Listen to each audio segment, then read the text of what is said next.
Trianon 10 oka. Szakadatlan bevándorlás. Szent István megkoronázásakor még egy román sem élt Erdélyben. Az 1526-os mohácsi csata előtt majdnem 300 000, Trianon idején már közel 3 millió. Az államalapítás idején túlnyomó többségében magyarok lakták a Kárpát-medencét, csak kis számú szláv népességről beszélhetünk, de ezek többsége beolvadt. A dáko-román kontinuitás elmélet ugyanis nyilvánvaló hazugság, ahogyan a Nagymorva Birodalom és a mai szlovákok közötti folytonosság is erősen sántít. Legfeljebb elenyésző töredékük mondhatja el magáról, hogy Svatopluk népének a leszármazottja, a nyugati szlávok kis csoportja rég asszimilálódott volna, ha nincs az 1200-as években meginduló több évszázados bevándorlás és betelepítés. A migrációt ösztönözték a Kárpát-medencén kívüli háborúk, különösen a tatár és török dúlások, a csehországi ellenreformáció vagy az éhínségek, továbbá az itt kínálkozó lakatlan vagy kipusztított vidékek. A bevándorlást emellett több tényező is motiválta. A románok és szerbek ortodox hitük miatt mentesültek az egyházi tized befizetése alól, ami az itt élő katolikusoknak kötelező volt.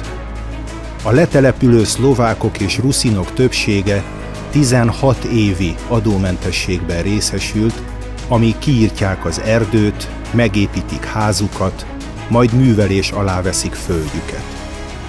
Komoly kiváltságokat kaptak az Erdélybe és Felvidékre betelepített szászok is.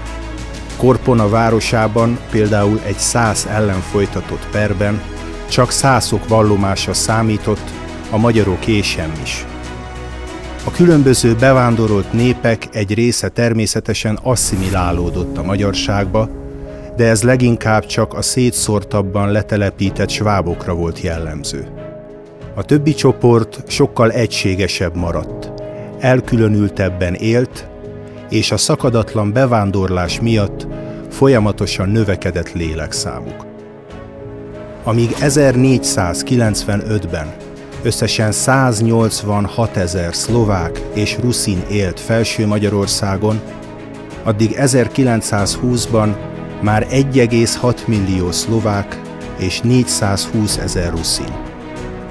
Ugyancsak 1495-ben még a 40 000-et se érte el a délvidéki szerbek száma, viszont Trianon idejére 13-szorosára nőtt népességük, vagyis több mint fél millióra.